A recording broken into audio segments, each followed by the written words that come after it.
Hello दोस्तों, नमस्कार। स्वागत है आप सभी का हमारे यूट्यूब चैनल पैसे की बात में। दोस्तों, सरकार ने 4 सरकारी बैंकों को जो है central bank of India, UCO bank, Punjab and Sind bank और बैंक ऑफ बड़ौदा को टोटल 14,500 करोड़ रुपए दिए हैं। तो हम लोग इस वीडियो में जानने वाले हैं कि आखिर में ये पैसा सरकार ने बैंकों को क्यों दिए हैं और बैंक इन पैसों का क्या करेगी। तो देखो, सरकार ने 14,500 करोड़ रुपए इन बैंकों में इन्फ्यूज किए हैं जीरो कूपन बॉन्ड के थ्रू। अब जीरो कूपन बॉन्ड क्या होता है? कूपन का मतलब सीधा सीधा आप समझ लो इंटरेस्ट, मतलब जीरो इंटरेस्ट पे, मतलब जीरो इंटरेस्ट बॉन्ड पे इनको ये पैसा मिला हुआ है। एक्चुअली यहाँ पे सरकार कर क्या रही है?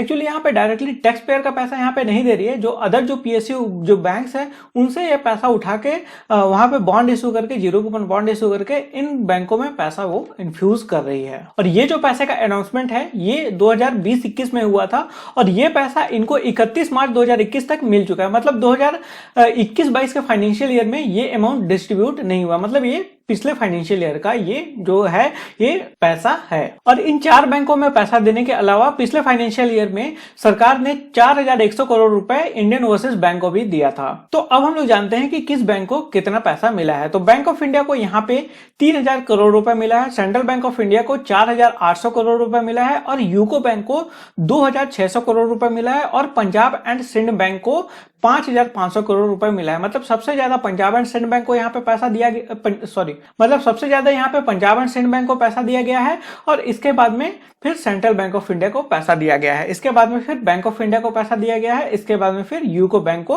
पैसा दिया गया है। तो अब हम लोग जानते हैं कि सरकार ये पैसा इन बैंकों को क्यों दे रही है। तो देखो, एक्चुअली में इन बैंकों का एनपीए काफी ज्यादा बढ़ गया था, मतलब इनके बैड लोन्स काफी ज्यादा बढ़ गए थे, मतलब इन्होंने लोन बांटे थे और इनके पास में पैसा आ नहीं रहा था, क्योंकि बैंकों का मेन काम होता है लोन डिस्ट्रीब्यूट करना और उनसे ब्याज कमाना, इसी से बैंकों की अर्निंग होती है। तो यहाँ पे गवर्नमेंट कर क्या रही है? यहाँ पे गवर्नमेंट रिकैपिटलाइजेशन कर रही है, क्योंकि यदि मान लो कि किसी बैंक के पास में 100 रुपए होगा तब वो किसी को जाकर 1 रुपए यहाँ पे लोन दे सकती है। तो इसीलिए बैंकों के पास में ज्यादा कैपिटल होना चाहिए और जिनके पास में कैपिटल नहीं होता, मतलब जिनके बैड लोन्स ज्यादा बढ़ जाते हैं, उसको आरबीआई पीसी फ्रेमवर्क में डाल देती है। मतलब यदि जो भी बैंक पीसी फ्रेमवर्क में गया वो ना तो लोन बांट सकता है और ना ही कोई नया ब्रांच ओपन कर सकता है। लोन बांटते हैं लेकिन कुछ कंडीशन में बांटते हैं, जैसे गवर्नमेंट एम्प्लॉय को थोड़ा बहुत लोन दिया जाता है या फिर जिनका क्रेडिट स्कोर काफी बढ़िया होता है उनको लोन थोड़ा बहुत दिया जाता है, मतलब ज्यादा नहीं दिया जाता है, मतलब कुछ लिमिट अमाउंट में दिया जाता है। ये क्राइटेरिया पूरा आरबीआई तय करती है। तो अभी के डेट में अंडर पीसी फ्रेमवर्क में है सेंट्रल बैंक ऑफ इंडिया,